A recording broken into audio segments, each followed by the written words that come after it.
Go yard. I got so much motherfucking design on right now. Break it down, bring it back, make it clap. I got 3 old thoughts, new guap, wear that thing. Bitches on my line, and you know. Assalamualaikum warahmatullahi wabarakatuh. Salam sejahtera bagi kita semua. Om Swastiastu, Namo Buddhaya, salam kebajikan.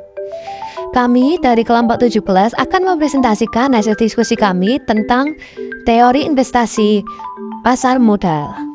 Apa sih itu pasar modal? Pasar modal adalah pertemuan antara dua pihak yang memiliki kelebihan dana dengan cara menjualbelikan sekuritas. Pasar modal juga bisa diartikan sebagai pasar yang memperjualbelikan sekuritas yang umumnya memiliki umur lebih dari 1 tahun, seperti saham dan obligasi. Nah, pasar modal di Indonesia itu memiliki peran penting bagi perekonomian negara.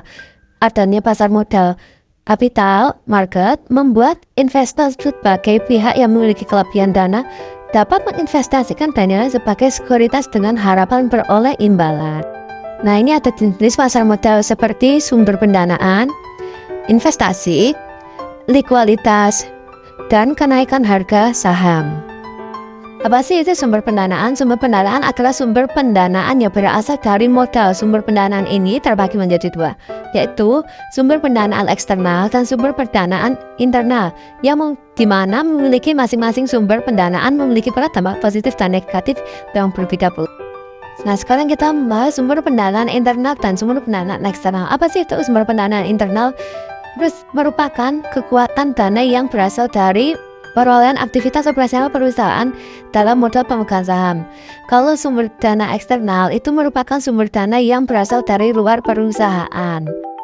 Sekarang masuk ke definisi investasi. Definisi investasi merupakan suatu penundaan atas konsumsi pada waktu sekarang untuk digunakan dalam produksi yang efisien selama periode tertentu. Pada hakikatnya, merupakan penempatan sejumlah dana pada saat ini dengan harapan untuk memperoleh keuntungan di masa mendatang.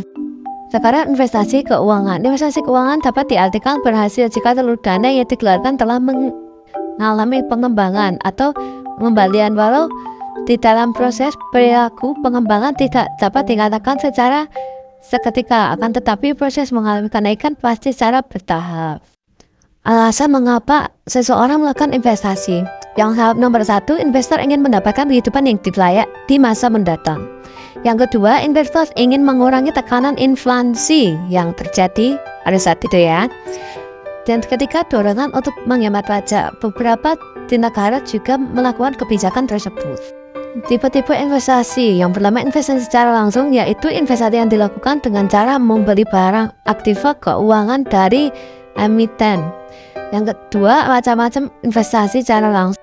Barang-barang yang bisa diinvestasikan secara langsung adalah tabungan dan deposito. Yang ketiga, investasi tidak langsung.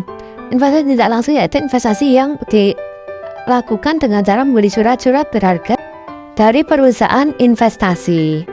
Diskon broker hanya menawarkan jasa minimum dengan komisi rendah, yaitu jasa order execution dan clearing. Harga saham pasar sekunder bervokasi sesuai dengan ekspektasi pasar. Pihak yang berwenang adalah pihak adanya beban komisi untuk perjualan dan pembelian.